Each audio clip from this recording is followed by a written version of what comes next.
I was just about to say, I loved your yoga teacher. And there she is. I spoke you into existence. Meditation. My bad. Meditation. Good. Uh, yes. Okay, good. Um, Good morning and happy Father's Day. And I know for some of you, there's a lot of emotion that goes on. Please keep Sherelle in your prayers. She's has a definitely a I won't go into it right now, but definitely difficult situation. So be sure to say a word to her on your way out today. I was telling some people yesterday, Mother's Day and Father's Day are challenging to minister in because there's so much, there's so much emotional baggage that everybody's bringing in for good and for bad and, whatever. And so it just is a part of it. I've been doing this for a long time, so I'm used to it. But we're all mature. And I think, whatever you feel today, you should feel, if your father has gone on to the other side and you didn't get to get everything worked out with him, you will see him again and you'll still have some time. I don't know how it works in eternity, but it does. So, don't beat yourself up over shoulda, coulda, wouldas. If you've still got yours, then rejoice for that. I have mine, and he is with me today. I'm glad to have my dad and my mom here. And he doesn't really know it, but I'm gonna call him up and do a little interview with him, and that stresses him out. So I didn't over prepare him for it easily. Well, the thing is, he was were you in the ministry like 55 years and he retired like 6 years ago, 56. So would you just glibly ask him something? He's like, wait a minute, what? I'm not sure I remember that. So if I ask you something today, you don't remember, just make something up. They won't know. They won't know any different. But I'm definitely glad to have him. Of course, let's see, Jared's out of town with his girlfriend's birthday, so I won't see him today. Christina just texted me and said, I'm driving down from Chattanooga this morning. I'll be at church. I have vertigo. I'm like, great, thanks for stressing me out right before service so I can worry about you driving on 75 with vertigo. Yay, praise the Lord. It's the most wonderful time. And Judah's got a show he had to do today, but we're going over to I think we're going over to his apartment tonight, and they're going to do something for Father's Day. So it's all good, whether your kids are with you in person or not. The fact is they're with you in your heart always, and they're very much alive. They're still, they're still aware of what's going on. So we're in agreement for this beautiful day. Please remain standing. Let's officially welcome everybody. Those of you who have logged on, wherever you are in the universe, welcome. It's the silent opening. Here we are.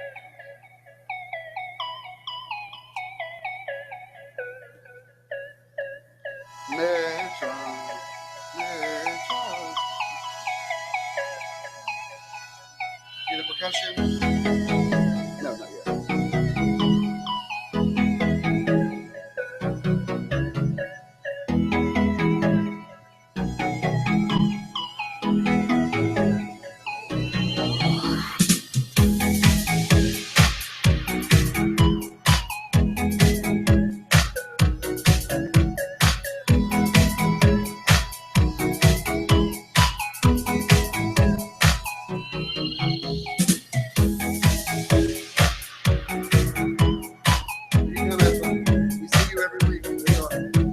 Good morning. Welcome to Metron. Bonjour. Buenos dias. Willkommen.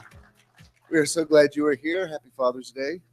And it's going to be a good one. It's nice that our beautiful June weather has given us a little bit of a break. And it's not so hot this morning, but it's still beautiful here in lovely, historic Midtown Atlanta, where there is no traffic on Sundays. All of you country people that are like, I would come, but I can't drive in Atlanta. It's Sunday morning. There's no traffic. Cut it out. Get yourself here. Those of you that are streaming right now, get your car. Come on down now. With the curlers in your hair and everything.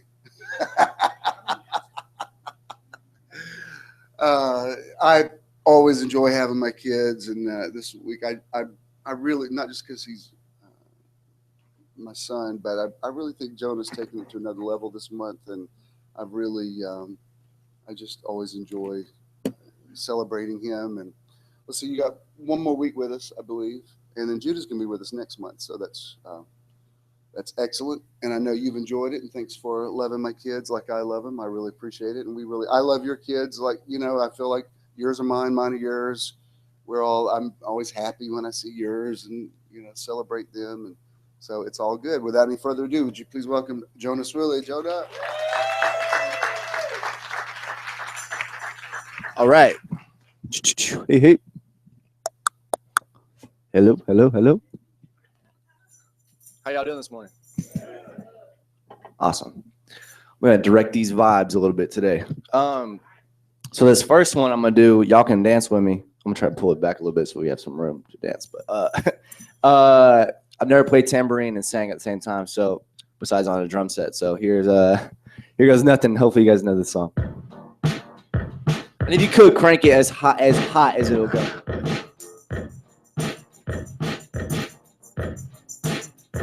Express yourself.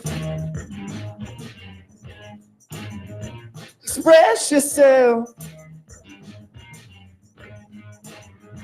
Whatever you do, do it good. Express yourself. Express yourself. Whatever you do, do it good. Try this. And it's not what you look like when you're doing what you're doing, but when you're doing what you're doing, when you look like you're doing, express yourself. Express yourself. Whatever you do, express yourself. Whatever you do, do it good. Express yourself. Express yourself. Express yourself. Express yourself. Express yourself. All right. Here it goes. Actually, song is really awesome. I don't know, it's a great tune. So you guys may know this one. If I could get a little reverberation, I like the reverberation on the vocals. Yeah, so I'm gonna try this one out.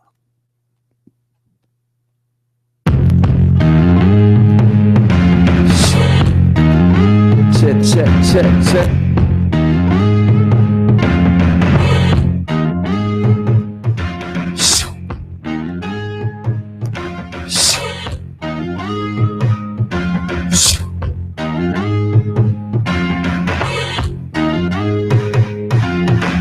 Here come old flat top, he come grooving up slowly. He got juju eyeballs, he won holy roller. He got hair down to his knee. He's got to be a joker. He just do what he please.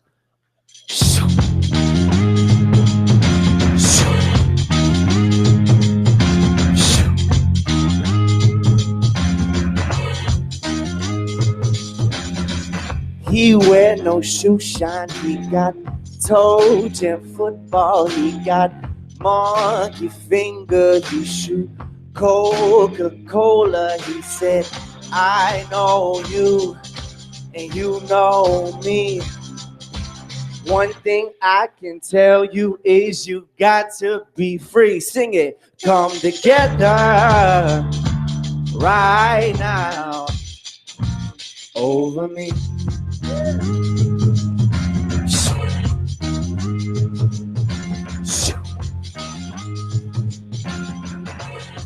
All right. He back production. He got walrus gum, but he got no sideboard. He's a spinal cracker. You say, I'll down below his knee. Hold you in his armchair, you will fear his disease. Come together, all right now, over me.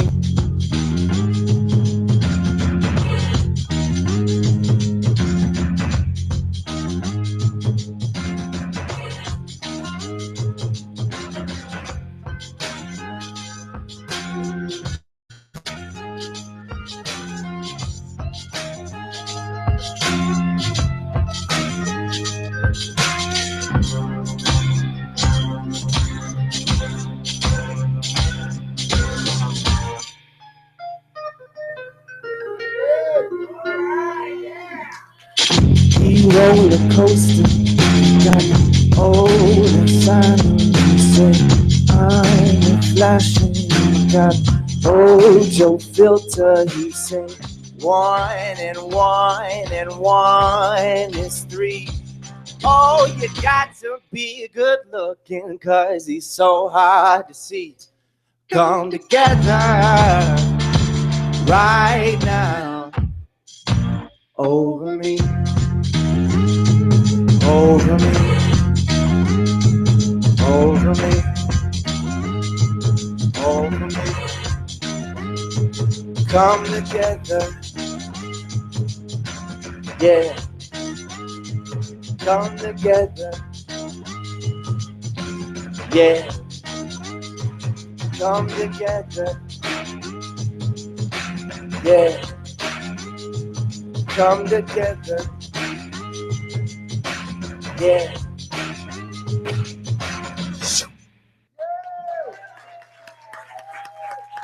Thank y'all.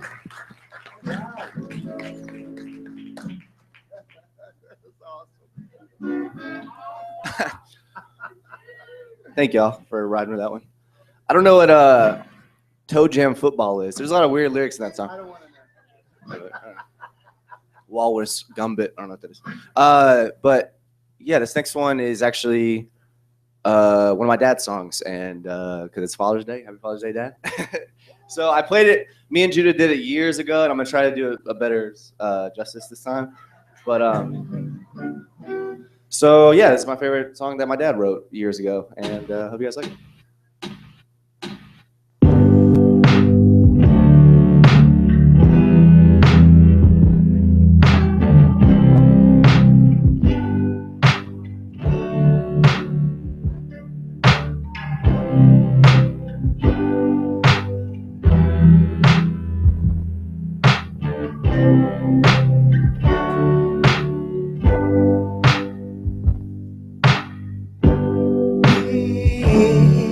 Still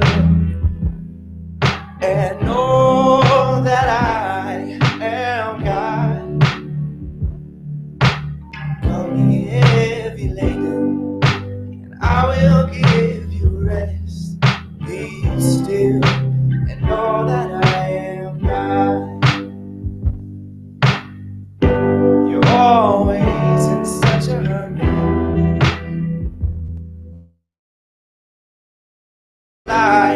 Seem to occupy your mind, always in such a hurry about all the things you have to do and trying to find the time.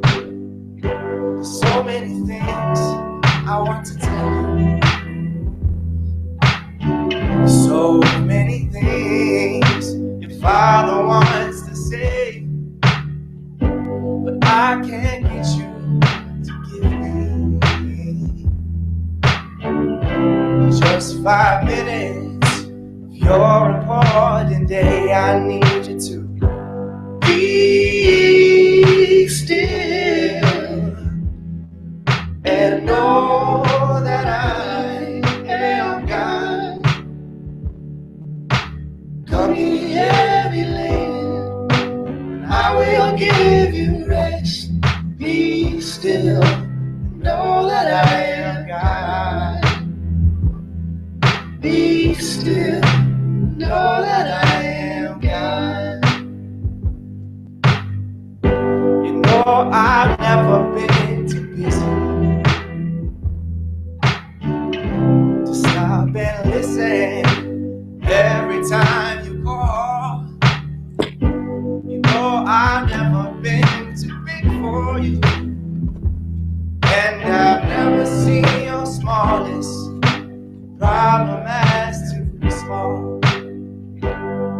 just be still and let me love you tonight. Let me whisper the words to ease your mind. You always find peace in my presence, and I am the only refuge. With joy and peace you'll find. Need you to be still. Oh, and know that I am God. Come here, I will give you rest. Be still and know that I am God. Oh, be still and know that I am God.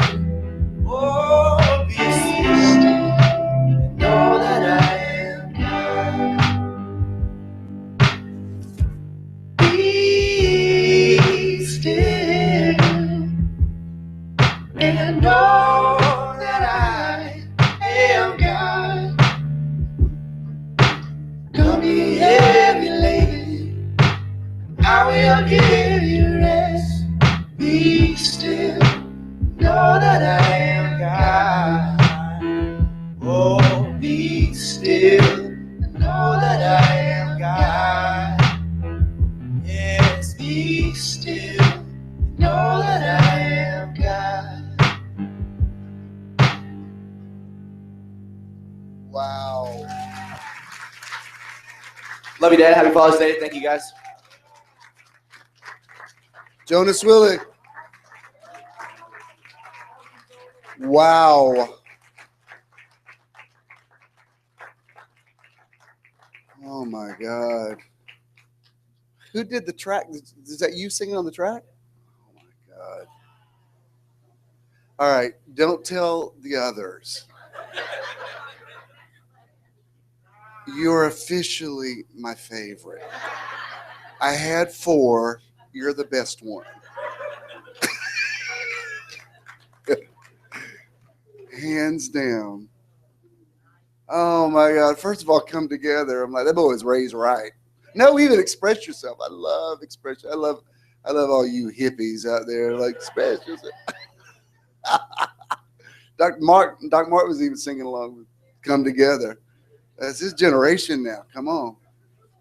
Oh man, that was Jonah. That was so Lord. I wrote that in 1978, I believe. Wow. That was awesome.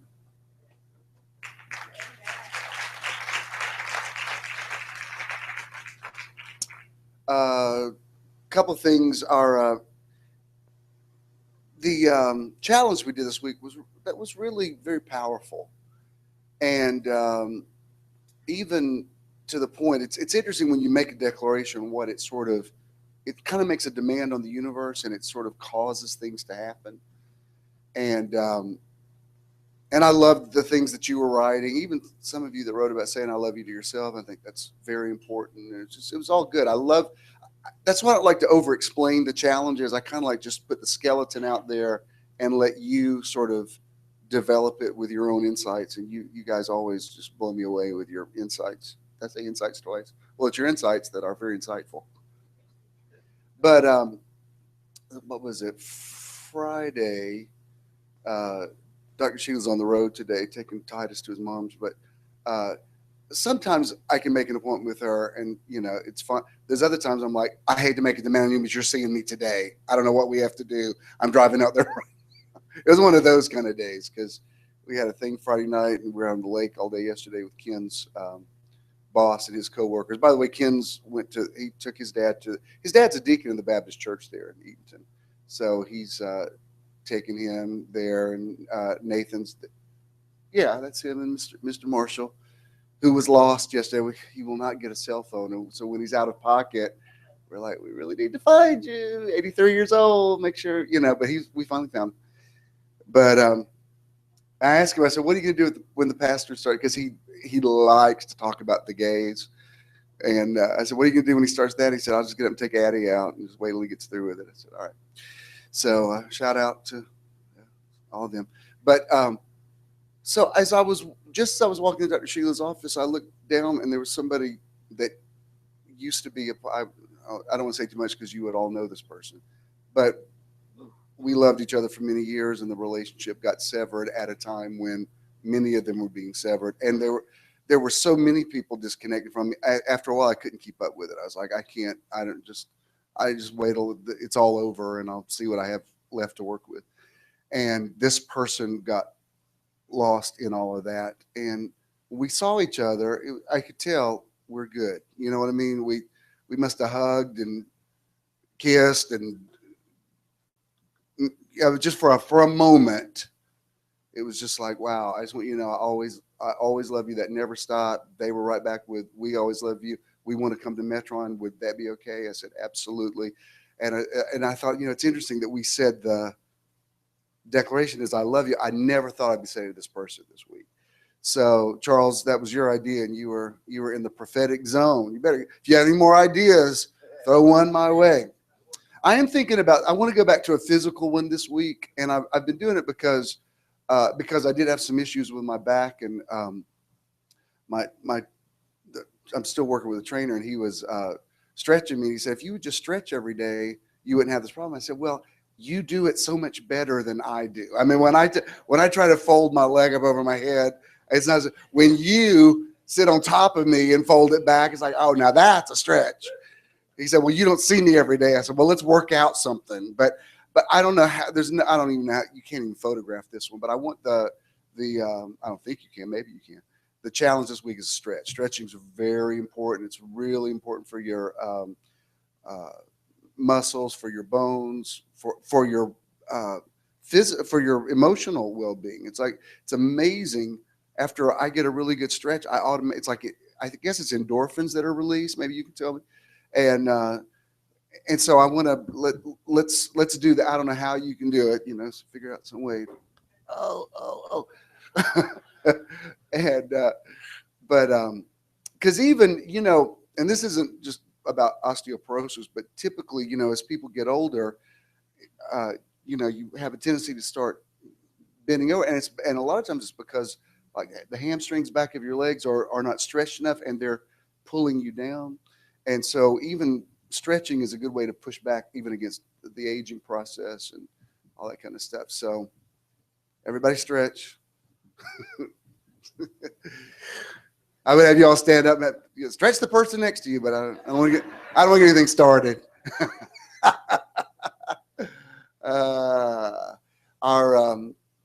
We've already given to our outreach this month. What was John here last Sunday? Was that last Sunday? I mean, so much happens in a week.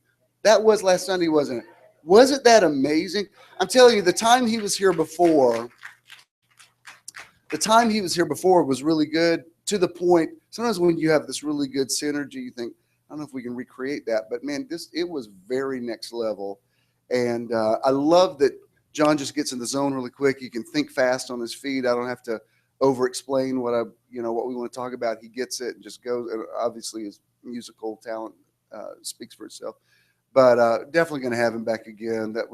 I love it. As a matter of fact, I might even start changing the In the Now format more to that, rather than trying to do a separate, even if I did it with a lot of people up here. I think there is something about the live audience that brings an energy to it, and it was really good. And this is just something really simple. Doc, I don't know if you'd ever met John or not, but obviously he's very much on the page with us, the way we think. And I love the way, because Dr. Martin's a father, and his son Toby has gone to the other side, but he's still around. And y'all hear from him periodically. But I noticed when John would get on a roll, Doc would say, "That's good, son. That's good, son." I thought I love that, because some people talk about father-son relationships, but there's a connection you have with somebody if they're sort of cut from your cloth. It was just, I don't know. It was just, I probably shouldn't say anything about it, but I just appreciated that. That felt, I don't know if y'all have ever had a conversation, but I loved a spiritual father who has already had some seasoning and has already, followed a trajectory very similar to mine. He went through denominations and was in the same denomination I was in and that my dad was in.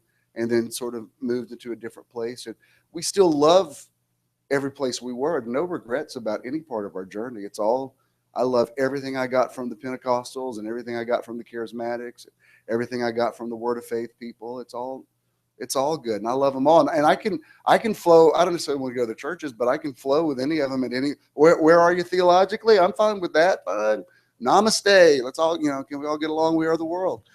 So anyway, that was really good. And let's see. In July, of course, on the 11th, Ken and I will be in Palm Springs. I'm going out to the TFAM Bishops Conclave, and our own Will Barnes will be ministering that day. So I want you to come out and support him.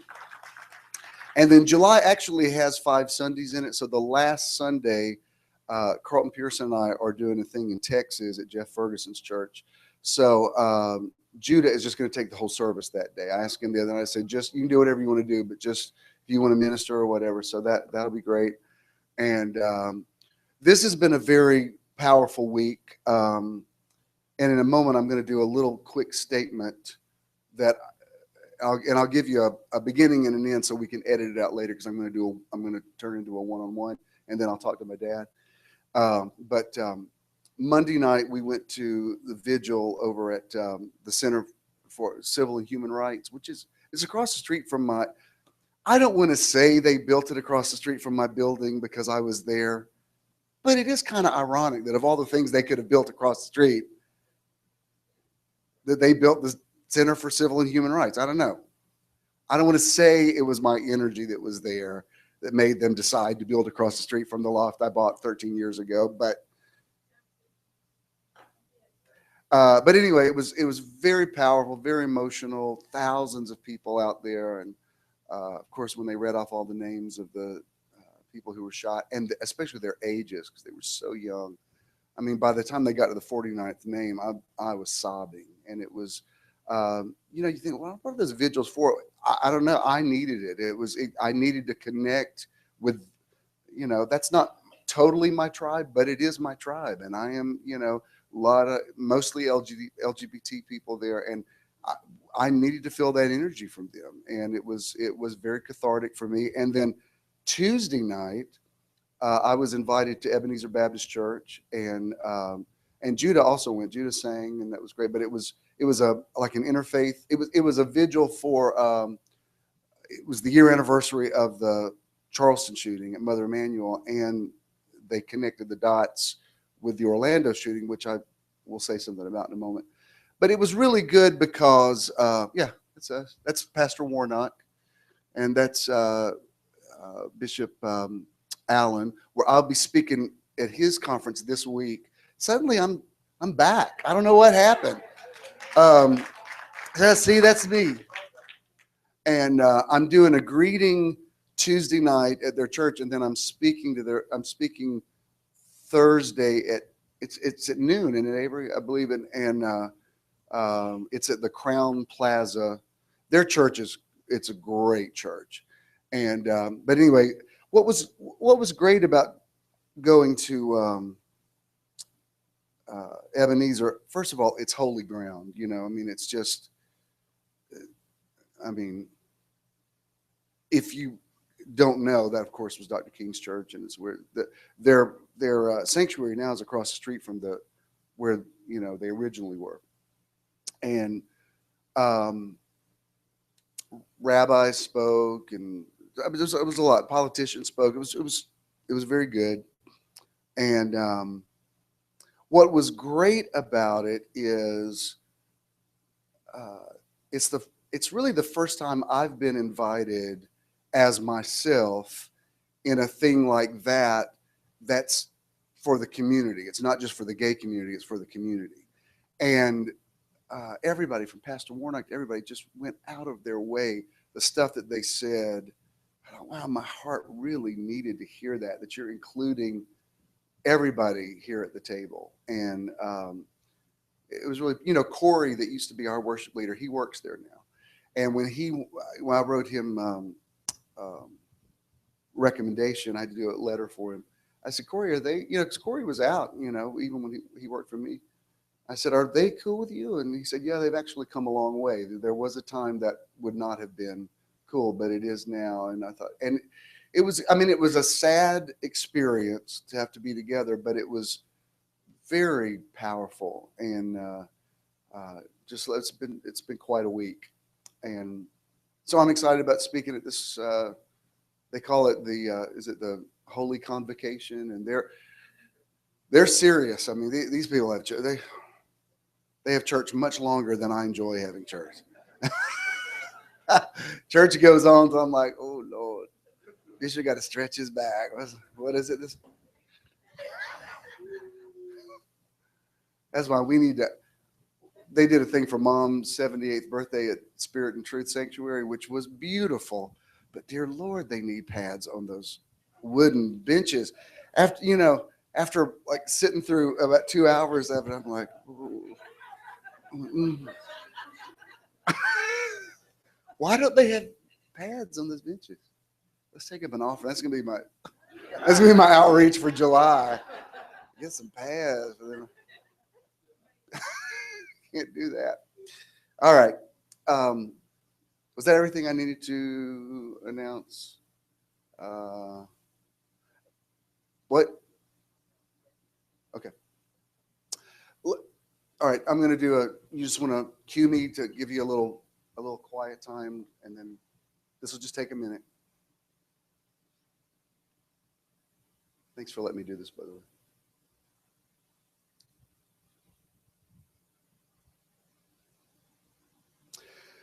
Thank you for logging on to our Facebook page and listening to what I have to say in this installment of One-on-One with Jim Swilley. I just want to make a quick statement. This won't be as long as the ones that I normally do.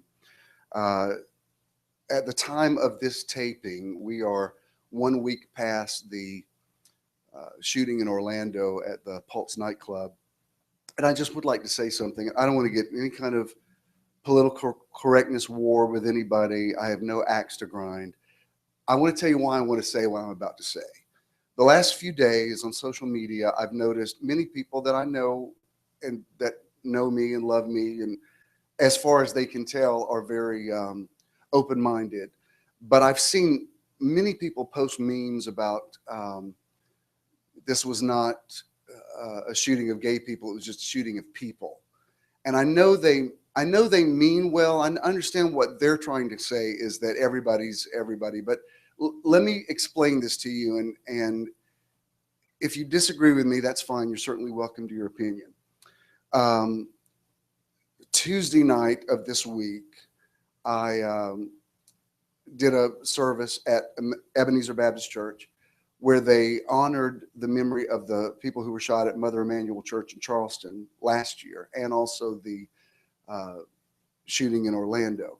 And I appreciated that they connected the dots, because the things that was different, I believe, about both of those shootings, I'm not saying one's less horrific than the other or more horrific, but those two were a little different from just your regular crazy shooter going in and opening fire, or trying to find some connection with ISIS or terrorism. In the situation in Charleston, that was a young white man who specifically targeted African Americans and said that that's why he was there in a historic black church. The situation in Orlando, I understand that this shooter's family was from Afghanistan, and I know that he pledged some allegiance to ISIS, but ISIS had no idea who he was. And I think he's actually born down the street from where Donald Trump was born, in Queens, New York. But this was specifically targeted against gay people. And you say, well, he was probably gay. That's precisely the point. The reason, I hate to even say their names, but the reason we have people like Jeffrey Dahmer or John Wayne Gacy is they were gay men who, because of religion and society, were taught to hate themselves, and they didn't know how to deal with it. And so they projected their rage on the gay community. Let me try to explain it to you this way. And I would never be presumptuous enough to say that I could empathize with people of color, because obviously as a white man, I can only go so far with that. But what came to mind this week when people were saying, don't call this this was terrorism, it wasn't a hate crime, I would say, well, at least it was both. If you're going to call it terrorism, it was terrorism / hate crime. But let me explain something to you, and don't fill up my inbox and my email with, arguments, because I'm just not going to go there with you. I'm trying to help you. Sometime back when the Black Lives Matter movement started, immediately I started hearing white people push back and say, white lives matter or all lives matter. And I didn't understand why anybody had a problem with that, because when I read Black Lives Matter, I completely understood what that was about. That was about a very high number of white police that have shot and killed young black men and haven't even had a slap on the wrist. So when the people who said Black Lives Matter, they weren't saying white lives don't matter or all lives don't matter. I mean, if it would help some people, I guess they could have said Black Lives Matter too, or Black Lives Matter also, or Black Lives Matter as much as white lives. We all know that white lives matter. I think history's proven out, there wasn't any question about that. When I read that, I completely understood it. Nothing about it made me feel defensive or that anybody was suggesting that my life as a white man didn't matter. Y'all still with me? And I'm speaking to the crowd, but I'm here to the one-on-one, but I'm here at Metron. I understood that that's a specific statement that needs to be made, and I can't dismiss it by saying, no, all lives matter. Well, of course, all lives matter. That was specifically in response to what has happened with, you can say, well, all those young black men were breaking the law. You know what? Even if they were, which there's I saw a video of a guy that was run down and shot in the back. I mean, come on. If he was breaking the law, they could have tased him. I mean, the killing is over the top. So I don't see why anybody would have a problem with Black Lives Matter. By the same token, I don't see why anybody would have a problem with gay people feeling a little connected to this, especially when even this week in Atlanta, there were threats against gay clubs and that sort of thing, and nothing apparently manifested, but it was out there. And the fact is, hate crimes against gay people are very real. I mean, it happens all the time. It doesn't get a lot of publicity on national news, but it's a very real thing. So please, all I'm saying is, please don't be dismissive of that. I'm not saying that terrorism is not an issue. I'm not saying that ISIS isn't real. I'm saying that this one was different, and that if LGBT people feel a little on edge or protective about it, please understand that. They're not just making it up. It's a very real thing. Let me leave this on a positive note. I can't fix the world.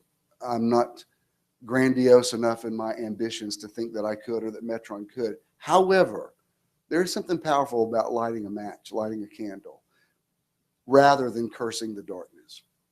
So now that I've made my political statement, if you can call that political, I would also like to say that's why we come here every Sunday. You say, well, that's really a gratuitous plug for your ministry. No apologies on that. I really do believe we are making a difference.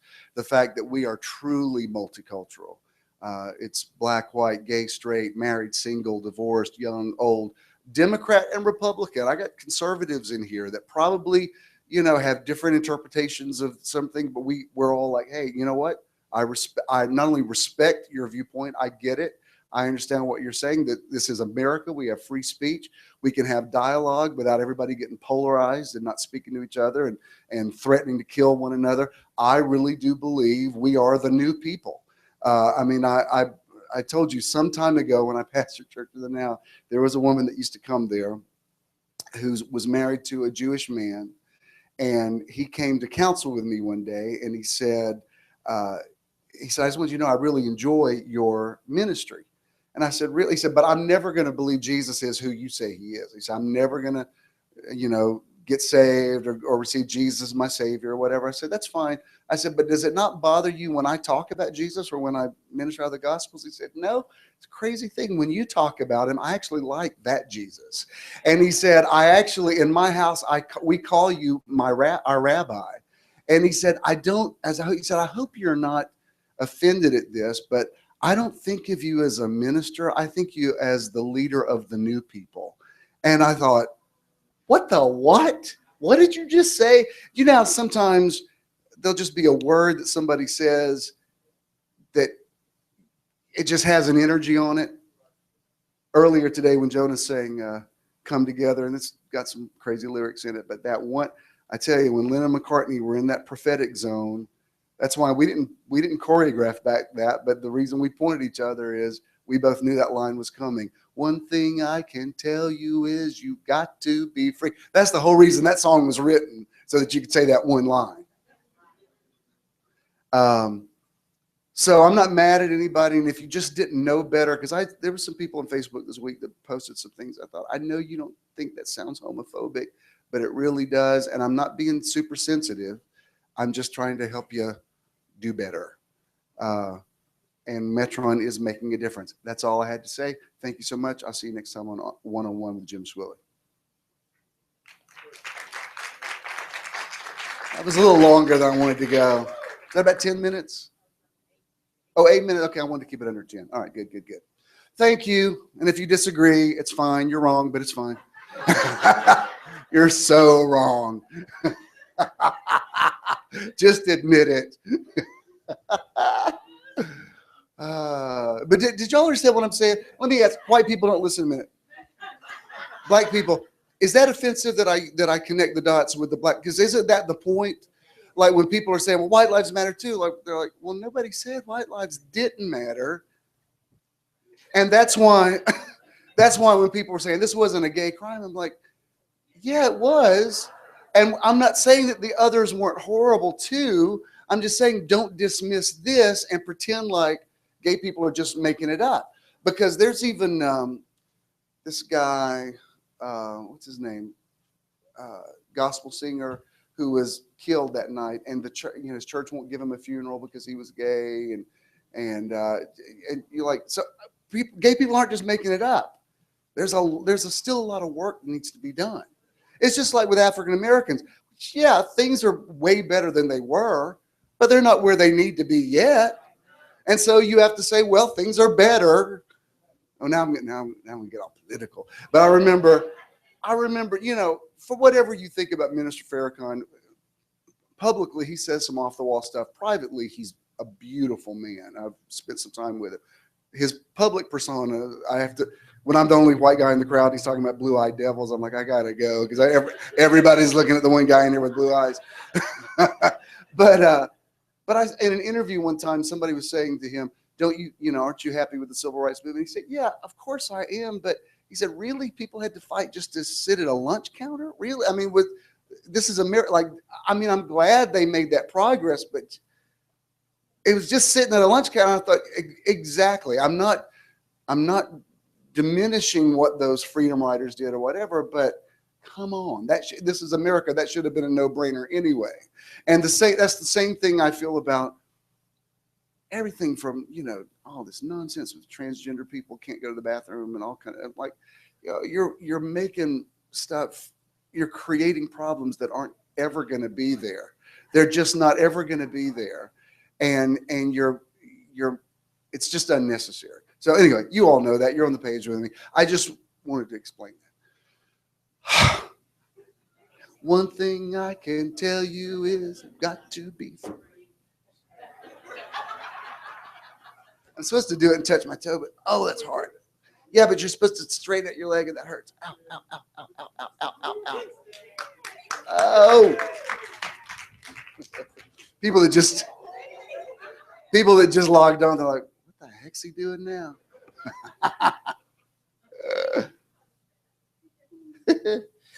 All right. Dandy, will you help my dad walk down here because it's kind of dark and I don't want him to trip. Would y'all just stand and please welcome my father? Check. Charles, is this where the stool should be? I'm coming. Oh, okay. My dad is about to have hey, happy Father's Day. I have your card. Come, what do you say on this one?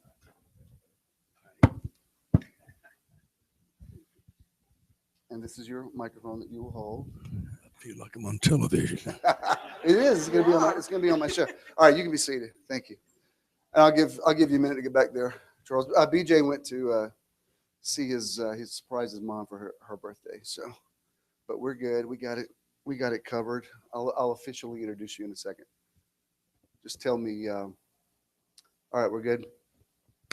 Hello, Metron, and hello, whoever is watching on our YouTube channel. Welcome to this episode of In the Now with Jim Swilley. We actually have In the Now with two Jim Swilleys today, and I would like to introduce you to the original one, my dad, Pastor Jimmy Swilley. Hey, happy Father's Day. My dad is about to celebrate his 80th birthday and 83rd birthday, and I was shaving some years off you. And he was faithfully in the ministry for 56 years, I believe, and good long ministry, built churches in different cities, and a lot of things that people might not know about him. My father was the first president of the the first Pentecostal president of the Atlanta Christian Council, which at the time of them electing him was a 150-year-old organization that had never had full gospel people in. And Dad was their president and hosted I think you were in Russia for 3 weeks when it was still the Soviet Union. Like Americans weren't going there then. And they went and Dad didn't realize how ahead of his time he was until I came along and said some stuff that probably he'd always thought but never had the courage to say. But he had a very successful radio ministry all through the Caribbean for many years on the Caribbean Beacon. There was a period of time where he and I used to go to the Caribbean together and hold massive crusades. And he doesn't talk about this part of his ministry that much, but in some of those places, he had real apostolic miracles. You might not even remember because it was so long ago, but there was one island that you went to that you prayed for a woman that had a goiter, and it just fell out of her neck. It was that Antigua, maybe. We went to so many islands, it's hard to remember. I wasn't with him on that one. He pastored a church here in Atlanta for many years, and then when I was born, he pastored in some of you are familiar and are from the Monroe, Georgia area. He pastored the Church of God there, and then we moved to Tennessee, and he pastored the Church of God there and built a beautiful church that's still there. Then we went to Macon, and he pastored the Church of God. Then we came back to Atlanta, and you were an evangelist for a while. And then we went to Bremen, and were there for 5 years, and Dad built a church. And then we moved to Atlanta and left the Church of God and went to the Assemblies of God, the church there that's on the corner of Ponce and Piedmont. That was where my dad, he led the movement to get a greater facility, and we moved over on Briarcliff Road across from Colin Wall, the Art Center, and we were there for, I think you were there 16 years. And then when I went and started what became Church of the Now, he and Mom went and pastored what was his longest pastorate down in Columbus, Georgia, at the original Assembly of God in Georgia, and pastored there for many years. And even now, if you drive there, you see a big prayer tower from the expressway, and that is the Jimmy E. Swilley Memorial Prayer Tower. You go there, there's a big monument to him there, and that's cool. He was always a builder, and was always supportive of Church in the Now. And of course, when I went through a major public transition some 6 years ago, it definitely challenged his comfort zone, but he rose to the occasion. And that's what a true father does. A true father says, all right, I didn't see this coming, but if this is what the reality is, you're still my son, and we'll figure it out. The reason I did the video that went viral that, 48 hours later was the most watched on YouTube, and I got 2,000 Facebook friends in 48 hours. And still, as recently as week before last, I'm still getting messages from people in different parts of the world that say, I just want you to know that video saved my life. They never say it's a good video. They say it saved my life. It saved my family. And the reason I did that is I went and talked to my dad. I said, look, I'm going to come out publicly. I've got to explain why Debbie and I went through a divorce. It's too confusing to people and they don't understand what's going on. And I feel like with all these teen suicides going on, I feel like I need to make a statement. And I said, what do you think? Should I keep that private or should I put it on streaming? And he said, his quote was, if there's a parade going on about you, you need to be the drum major for the parade. He said, don't let somebody else tell your story. If that's what you're going to do, then get out in front of it and tell your story. And it's probably one of the best pieces of advice that I ever got. And then in a sort of way, he kind of birthed Metron because, you know, I was trying to figure out how to do Church of the Now Midtown and Church of the Now East. And, you know, it was kind of working, but I'm divided in two congregations. And I really felt like, I know most of y'all live there, but I really felt like my season was over in the Conyers Covington area. But I was trying to be faithful to especially the staff that had stayed with me and make sure that they, you know, had jobs. I mean, I hate to say that that's why I did, but that really is the reason why. And it was, some of y'all remember that summer when I'm like in the hospital thinking I'm having a heart attack and I'm passing out from vertigo and having migraines. I'm like, what the heck's going on with me? I'm not this guy. And one night, Ken and I were trying to decide where to eat. I am going to let you talk, by the way. Ken and I were deciding where to eat, and I just pulled over beside the road and I started crying. I said, I can't even decide where to go eat. I'm just, you know, vertigo is like a physical manifestation of spiritually what's going on with you. And I said, I need a dad. I need to go talk to my dad. You know, like I mean, I'm a grown man, have grandchildren, but I need my dad to tell me what to do. And we drove over to their home there in Stone Mountain. And I said, look, I feel guilty about pulling the plug on Covington and people who, you know, stayed with me and what are they going to do for a job and all this kind of stuff. And he just spoke prophetically to me. He said, you know, life's too short. If this is what you want to do, go. He said, go rent a theater and preach what you want to preach. And he said, everybody's going to be fine. He said, Debbie's going to be fine. Renee's going to be fine. And sure enough, they're all fine. And now I'm fine and I'm healthy and I just lost weight and I can stretch. So, you know, I believe Dad's going to live to be 120 at least. And I will say all this stuff at his service, but I would like to say it now when he can hear it. And we're very different type men. Of course, when I came out, he said, wow, I didn't know we were that different. But, and you know, he and Mom have been married for 61 years, just coming up on their 61st anniversary.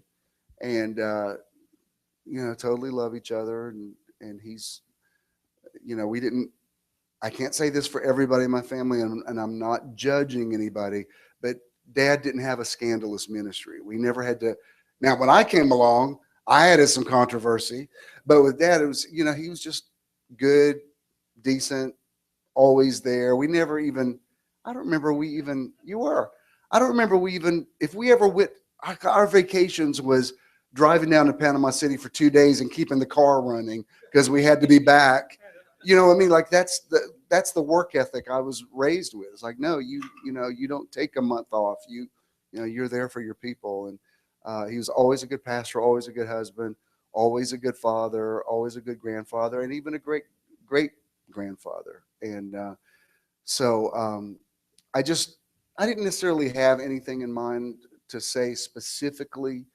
I do want to show this one scripture if you have that, Michelle, and it's one you're familiar with. And it's Psalm 37, verse 25, out of the New King James. There's something about this verse it has a sweetness to it I've always loved, where David said, I have been young and now I'm old, yet have I not seen the righteous forsaken or seed begging bread. And what he's saying there is, what I've learned through my life is that, yeah, God is good. And maybe my thoughts of God changed over the years, but I was young and now I'm old. Would you show that Muhammad Ali quote also, please, Michelle? Ali said, a man who views the world the same at 50 as he did at 20 has wasted 30 years of his life. And I think that's absolutely true. It is a journey, and it is an evolution. And this will be the last thing I'll say, and then I'll just let Dad say whatever he wants to say. I am proud of the evolution of my father. There are some men who are at his stage in life who have unresolved issues. They have bitterness. They have, I mean, because, Doc, church world, Christians, some of the meanest people you ever going to meet. And the worst ones are in the ministry. And so, he's had cause to, even when I came out, the way his denomination basically gave him an ultimatum and said, you can't go to his church anymore. And I told him, I said, look, don't jeopardize your retirement, whatever, go. And he said, and he went and turned in his credentials. And for him, that was very hard to do. But he did it. And I told him, I said, you know what, for any issues we ever had growing up, and we had some, and I will take as much blame. I don't put blame on him. I mean, it was me as much as it was him. We're just very different. And can you imagine me being your son? I mean, I came in full of myself. So, a dad's trying to figure out what the hell do we do with this one? And he figured it out over the years. But I told him, I said, you know what, for any issues we've ever had, this thing that you did, which I would have never asked you to do, was such an act of redemption that we're good. That just canceled out anything. We don't ever need to talk. We don't ever need to say, why did you? Because that just balanced those scales out. And it's what a father does. And so, we're good. And like I said, he was going through some health stuff recently and making sure he had his will and everything. And I appreciate that he's looking out for all that stuff. I'm like, don't check out quite yet. I would like for you to stay because I need you around here. And he got better. So that's what I need to say. Apparently, well, let me say this, and I know I'm not specifically asking you anything. We'll have to wait till he gets the right. But you heard what I just said. What do you say back to that? Go.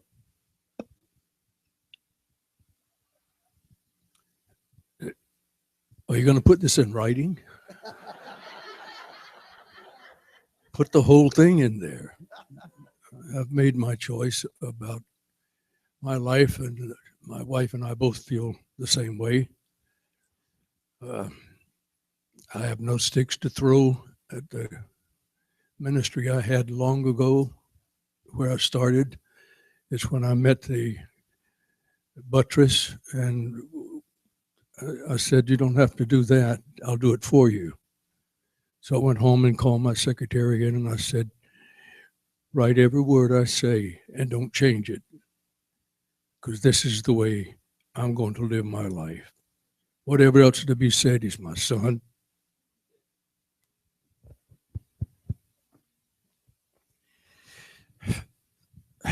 Old men cry too. Coming up this step out here this morning, I was having kind of a trouble getting up there, and I turned to the gentleman who was walking beside of me, and I said, I think I just told you how old I am. And he said, you're going to be all right because I'm here with you. Now, we need to put this in writing. What do you think about that verse of scripture? I've been young, now I'm old, but I've not seen the righteous forsaken. How do you relate to that? His seed begging bread. I think that's true and applicable to us, by all means. I have a great confidence in my son, and I believe that he's a good thing for you. I think you've heard the truth. All I'm interested in is what color it is, doesn't matter. Tell me the truth. Yeah. That's what I want to know. I don't care what has been your occupation out there or how you have lived. Just tell me the truth. If you tell me the truth, I can buy that. I can live with that. That's the way all of us ought to live, because you're not going to answer to you. We're not going to answer to you. We're not going to answer to you. We're going to answer to him when we get there. And I want to say when I get there, I did it like you wanted it. And that's a submission to you. And when I know the submission, is necessary. It comes easy for me. I don't have any reason to look back. I only have a reason to look forward. And I believe that God is in what is being done here in this place. I pray for this beautiful church congregation that you've got here, Jamerl, and I think God will continue to bless this church as you move along if you keep your own heart right. If you decide you don't like me, you're the one that's going to suffer about that. And I said me instead of him. But I don't have any time set to decide something for God. I want to live for God and to do what he says to do. And as best I have lived is to do his word. When he says, Jim, do it. So we may have to put this in writing, sure enough, so I can keep up with it. Appreciate what you are doing here in this place, son. And whatever else is to be said, you're my son. I know. Period. I know. And, I was thinking the other day, I was sitting across, we go over to mom and dad's every Sunday night and we have a great time. And we have dad, he should be like one of those chefs. He makes this incredible organic soups that are like really, really good. And sometimes we'll pick up something and add to it, but it's, it's really, really good. And they usually have a punch list of things for Ken to do. And so, which is good because he loves it. And, he likes to, dad marvels that Ken can do the stuff that he can do. And he adores them, of course. But I was looking at it the other night. I thought, wow, so much of what you did in your life really was because of me. They were evangelists, but he wanted to pastor church when mom got pregnant. And so I'm the reason you started pastoring. And I never knew this until recently, but you used to always say when we lived in Tennessee that you moved to Macon because the doctor told you to get me out of that environment because I was born with asthmatic bronchitis. And my first 5 years of my life were pretty, they were a little rough physically. And I used to think, why did Macon's not that far from Chattanooga. Like what could be the difference? And recently we were in Chattanooga and I was reading a history thing. And at the time we lived there, it's not that way now, but at the time we lived there, they had the worst air quality in America because of all of those factories that were there that didn't meet regulations. It was worse than the smog in Los Angeles. And I thought, oh, well, that's why because I never got it. Because we go to Chattanooga all the time and I'm like, everything's fine to me. Like, why did he say to move? But he did that. And then you pastored that church in Macon. That was Lord, those people had issues long before you got there, and they had issues after he left. The fact that you held it together, ooh, Lordy. But and then we came to Atlanta and evangelized for a while. And according to mom, I don't even remember this, but she said that I came in one day. I said, "When's my dad going to have a church again?" And that's when you decided to go pastor again. We went to Bremen. Is that true? Or did mom make that up? Okay.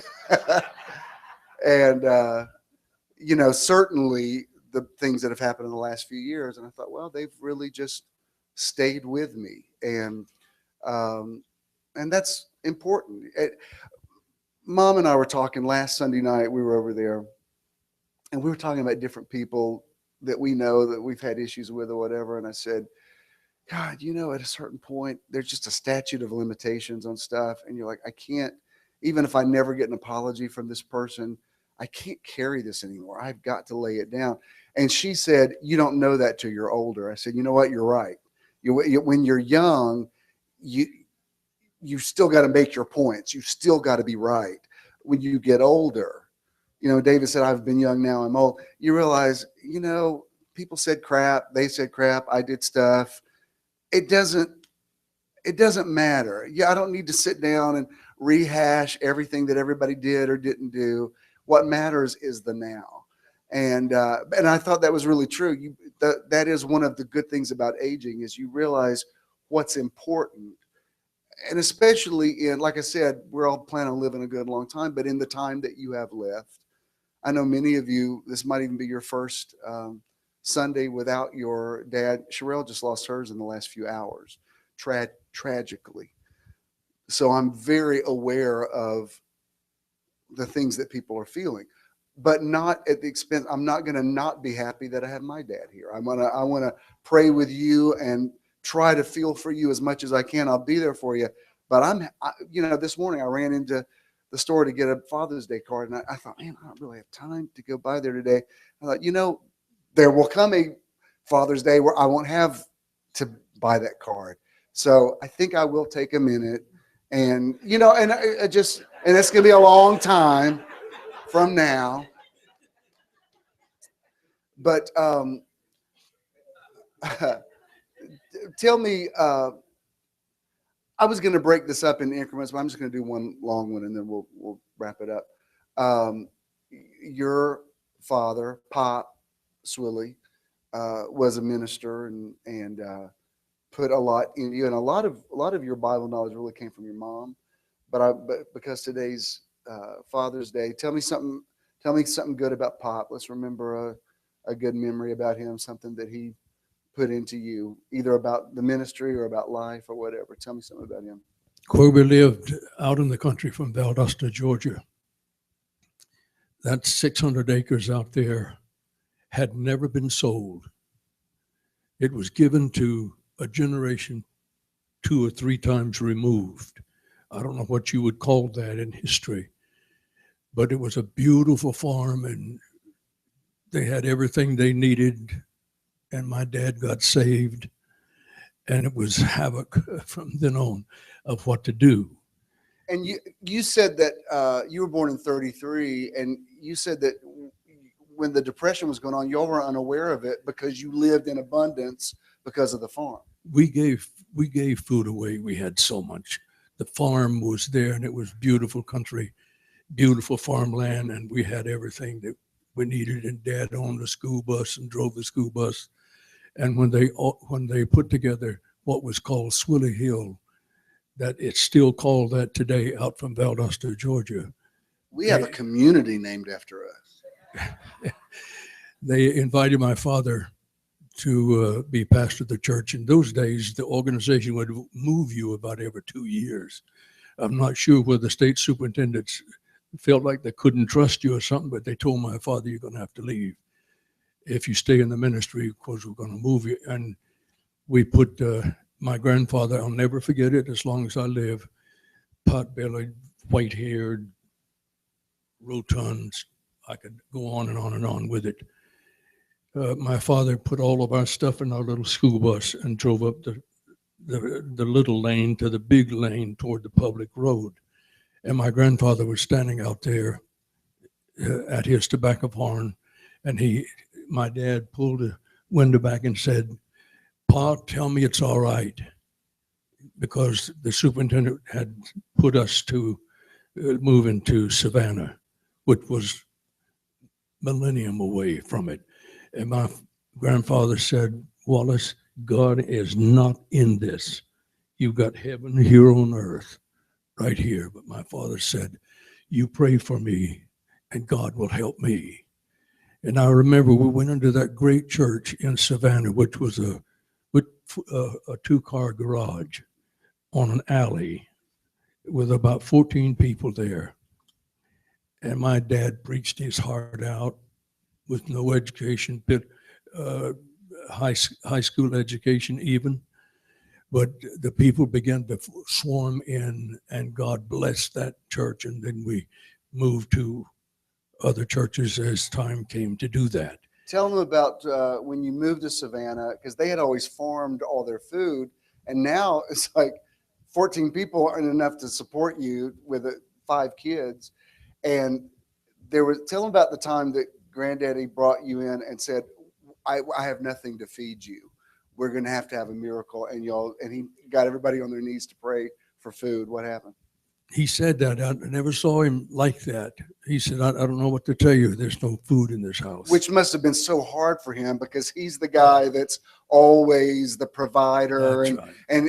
And I don't understand this because I don't have siblings, but Dad said there was always so much food at the table, and Granddaddy, you know, he would dip everybody's plate and pass it out. And when you finished your plate, you said more of the same. So his whole thing was abundance, abundance, abundance. And now he finds himself, I can't feed this family. This really happened. I'd have to answer to God if I said it was different. It's not. We always prayed on our knees around the table before breakfast. And he said, there's no food in this house, but we're going to pray nonetheless. On the floor.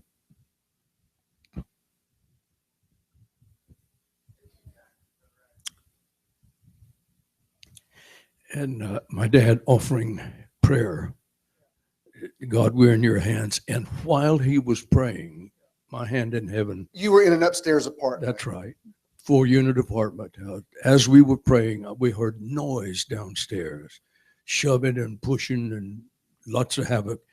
And when the prayer, we didn't stop praying about anything. We just finished the prayer. And we walked to the front, to the stairs, all of us standing there, at the biggest box of groceries. And you never did know where they came from, did you? To this day. Couldn't get it in the door. It was so big. Wow. That's why he was making so much fuss. But the gentleman, whoever it was gone. But you talk about having breakfast. That's a miracle. You talk about having breakfast. We had breakfast that day. Another thing that I want to mention, you know, by the time I knew Granddaddy, he had lots of grandkids, and we didn't have our time together was very limited.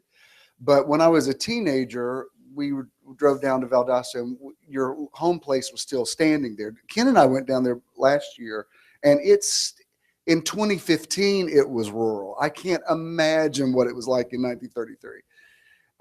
Dad used to always say we lived in the sticks behind the swamp, and he was not exaggerating. I mean, it's beautiful, but I mean, it's rural. And you went into the little abandoned, you know how those old homes are by the road, they're abandoned and they're like leaning over whatever. And I saw you walk up to a windowsill that was there, and it had notches all the way down in it. And Dad got emotional, and tell him what I'm going to try to get you. Pass out the Kleenex. I just think this was really, this is a very cool thing. I was glad to know that Granddaddy did this. Tell him what that was. At the dinner table at our house, everybody stopped what you're doing to eat and pray first. But we had big times, big fun times at our table. And my father had a big butcher knife about that long. And if somebody told something that brought hilarious laughter, Dad would say, that deserves a notch. And he'd turn around, and in the window frame, he'd cut a notch in there. So there was like notches all the way down. So it's like this memory of all the laughter. So they actually took the window, and unfortunately, I think it had some termite damage. But that would have been, I wish we had known to preserve it. That would be such a great thing. I would love to have that framed and in the house, but just to see the energy on that thing. One other thing I learned about Pop that I did not know until the last couple of years, you know, my friend Helen on Facebook this week, she says, "Is that you at Ebenezer?" From my profile picture, I said, yes. She's, I always knew you were black. I've been saying you were black, especially when your hair is curly. I'm telling you. And I said, well, you're not the first person to say it. But I always thought, you know, obviously, I mean, even our church in Atlanta in 1970 was integrated. I mean, my Uncle Earl wasn't the first person in the family to, you know, introduce multicultural ministry. But I never knew this. Obviously, he was big in it, and, you know, the civil rights movement and everything. But I usually thought about my openness in that area being from mom's side of the family, and certainly it is. But now you have to understand, this was like the late 40s, early 50s. So you have to judge it in the time that it was. But I didn't know this till the last couple of years ago, that Granddaddy would open up the church to African Americans at a time when a man could be lynched for going to a white church. Now they would sit in a different section, and you said, but you have to understand, this was the rural South in the early 50s, but they were always made to feel welcome. And Granddaddy, didn't you say he would always say, come up here and sit with us? And they're like, no, you don't understand. It's dangerous enough for us even to be here. We'll sit back here. But it just made me so happy because I didn't know Pop Swilley that well. I'm glad to fill in the blanks and get those little. Am I saying that story right? Is that what he did? Why did I not know that till later in life? Or I don't know how it came up that you told me that. It seemed like a good preaching object. Anyway, I was just glad. I mean, Pop Swilley had imperfections like we all do, but I'm just glad to. I want to celebrate what's good about fathers today, and I just wanted to,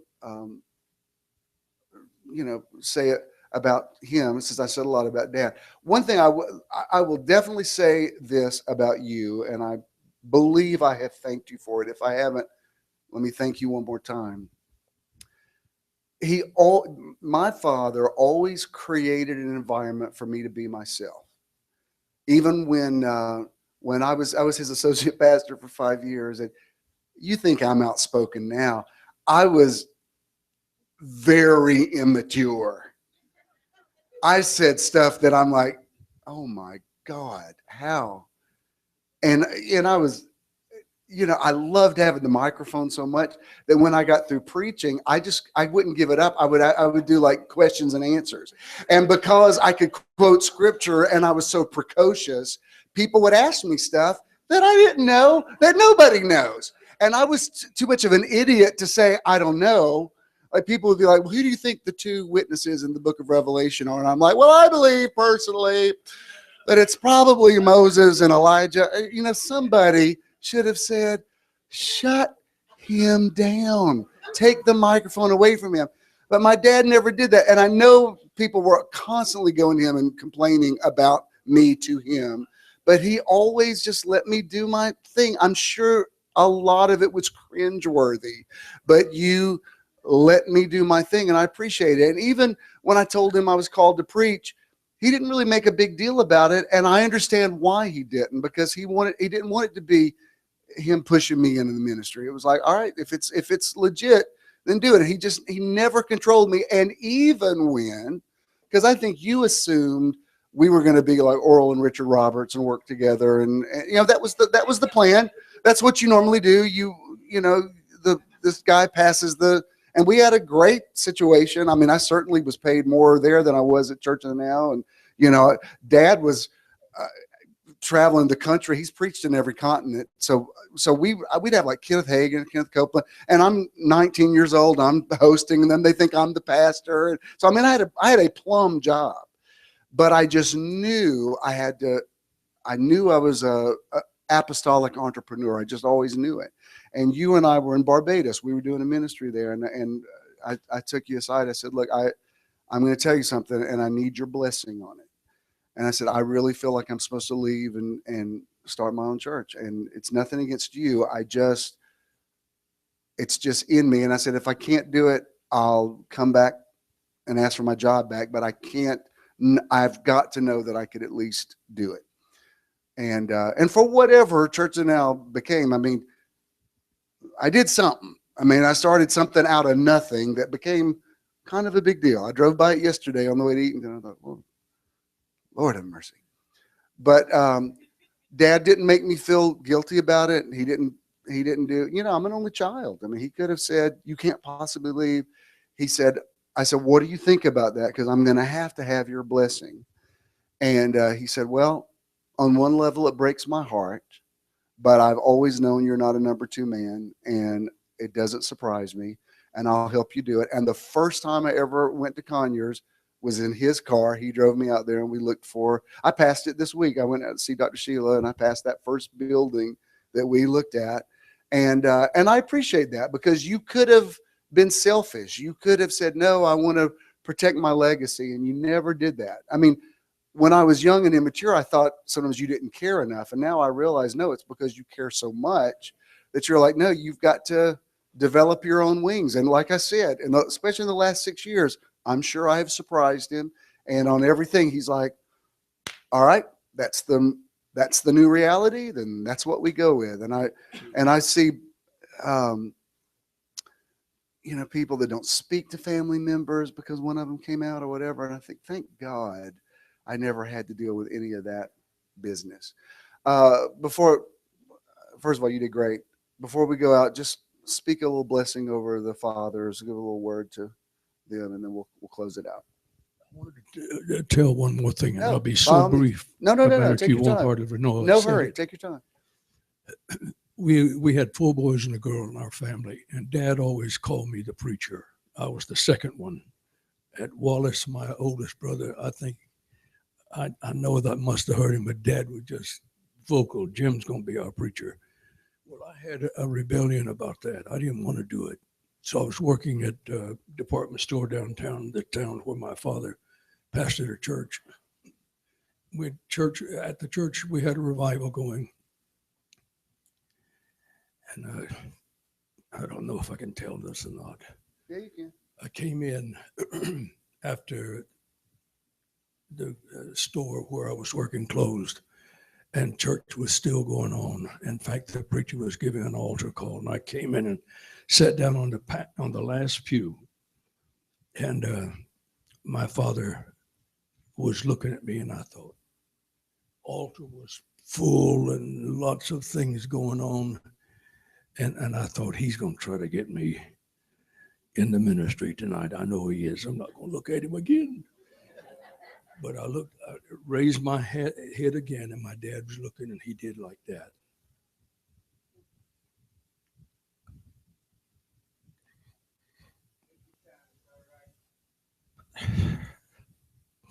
That's when I gave it up, the world. And I came down to an altar that was full with all kinds of people there. But my prayer was, God, help me what I'm fixing to do. And my father said, my son has been called to the ministry as I knew he would, and Sunday he'll preach here at this church. And I thought, I will die now and not wait. You were apprehended of the Lord. We had all kinds of kids from the school there. And tell them about when you went back to school there, the big redneck guy that beat everybody up, the announcement he made to everybody. Tell them about that. We were known in the school, to say the least. My brother and sister and I were in there. And we were in the men's restroom in a big school, and subsequently had a big restroom. And I was in the restroom minding my own business. And this guy came on. He wore no socks with brogan shoes. And he was known as the toughest, meanest thing you've ever seen. And he walked in and he said, "Hey, Jim, they tell me you're going to preach." You thought he's going to beat you up or something, right? I thought, God help me now, because the end is here. And he walked over to me and put his arms around me. I didn't hardly come to his shoulder. He said, "Let me tell you something, you guys." He said, "If Jim's going to preach, I'm going to make sure that he's protected, and I'm going to do it." He said, "Anybody that's got something against him, you're going to have to come by Didn't he me." say he's going to do the preaching, I'm going to do the fighting, and if anybody has a problem with it? He said, if he's going to do That's the called preaching, I'm going to protection. do his fighting. And in the hallways of the school, he'd say, "Jim, anybody causing you a problem?" Oh, nobody caused me a problem. And he'd go out on the step and he said, "That Jim preaching right there, and I'm doing his fighting. Anybody want to do something about that?" I don't know whether he was protecting me because he loved I me. need somebody like that. Or he wanted to fight. I think it may have been a little, but no. I know. I started to say, I got a bunch of y'all that are like that. So I know where all the bodies are buried. That's awesome. All right, now give us a little blessing over the dads, and we'll wrap it up. Father God, we're grateful for the benefits that come to us from your bountiful hand. Thank you for the love that is so real and so much a part of our lives. Blessings on this congregation here, that the peace of God will be with them, and blessings will be theirs, and know that it's becoming because they love you. And I pray blessings on my son, that the peace of God will continue with him, and the future will hold great things to be done in the name of God. I commend him to your custody and care. And I pray for my little wife, that the peace of God will be with her. And Jim and I love her dearly, and she loves us. And we're grateful for your gift in Christ's name. And all the folks said, Amen. Ladies and gentlemen, Pastor Jimmy Swilley, thank you.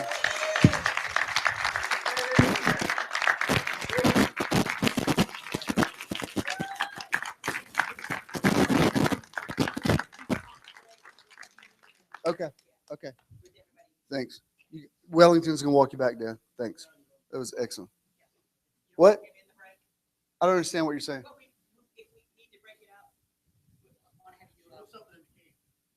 Oh, like just sitting here for a second? Oh, okay. You know what? I'll do one right here, but I won't bring it back. It's fine. Thanks. I'm going to let you out in just a minute. I see what you're saying. Like if we want to break that up into 2 parts, that might have been long enough to get 3 parts, actually. Maybe. All right. So just tell me when. Thank you for joining us on this edition of In the Now with Jim Swilley with my dad. We just finished up part 1. Now part 2 will be up in a few days. If this is part 2 or maybe even part 3 that you're watching, go back and watch the first ones. Thank you for caring about my dad and my family. I think he did a really great job, and I'm very proud of him. Thanks. I'll see you next time. All right. One more thing I just want to share with you. It's this one quote. You've probably read it. By the way, that was great, Dad. You did good. It was great. I loved it. And I just loved it. Because of the dads today. This is, you've probably read this before. This is by Rudyard Kipling that wrote The Jungle Book. And it's a beautiful piece of literature. And I just want to share this with you, and then we'll let you go. It's called If, a Father's Advice to His Son. It says, if you can keep your head when all about you are losing theirs and blaming it on you, if you can trust yourself when all men doubt you, but make allowance for their doubting too, if you can wait and not be tired by waiting, or being lied about, don't deal in lies, or being hated, don't give way to hating, and yet don't look too good nor talk too wise.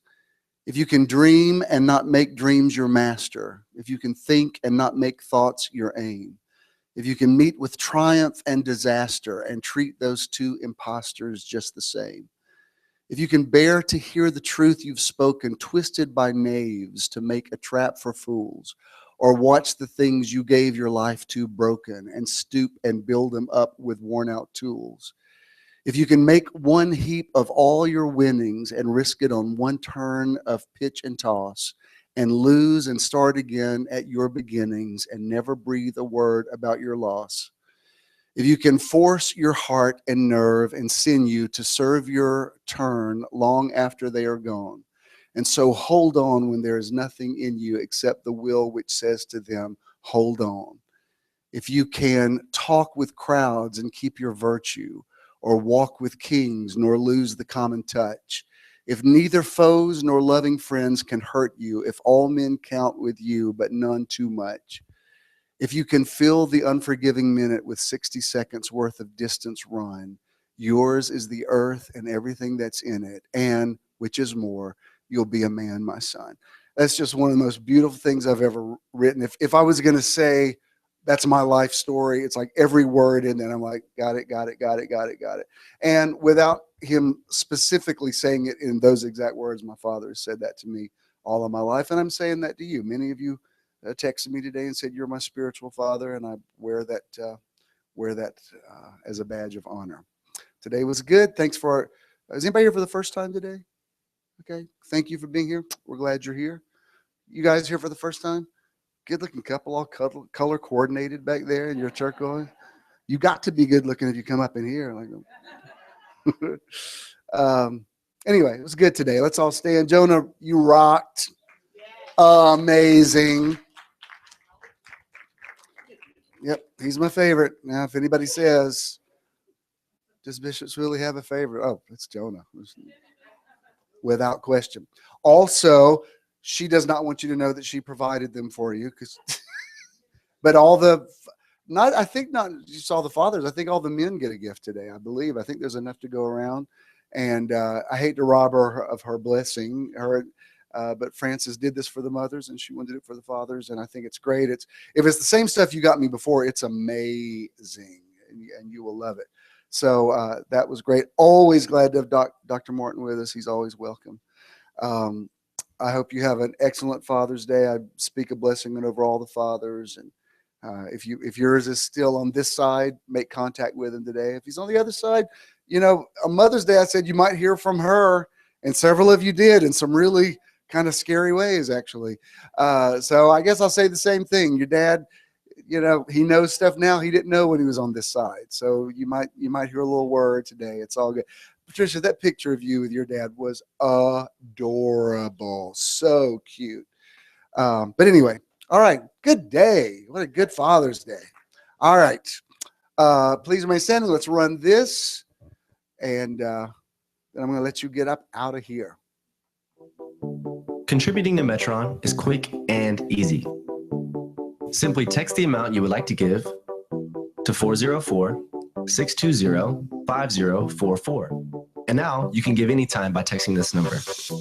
You will then receive a one-time registration form that links your phone number and opens your account at SimpleGive. Complete the form and you will then receive a successful registration and donation page. For additional information on your account, visit bishandthenow.com and click the Support tab. Then, My Online Donation. When you contribute to Metron, you're also supporting the charity or organization of the month. Thank you for your investment in Metron. If you're making a check, make it to JESM, and Danny will be back there to host you. And if you have cash, just pay it forward. Go bless somebody. Go take somebody to lunch. If you don't have a dad, look at a man and say, "Who's your daddy?" No, it's please have happy Father's Day. I guess we'll finish up this outline next week talking about perception. It's going to be great. Don't forget to stretch this week. I don't know how you can take a picture of you stretching, but see what you can do. God bless you. Go in peace. I love you.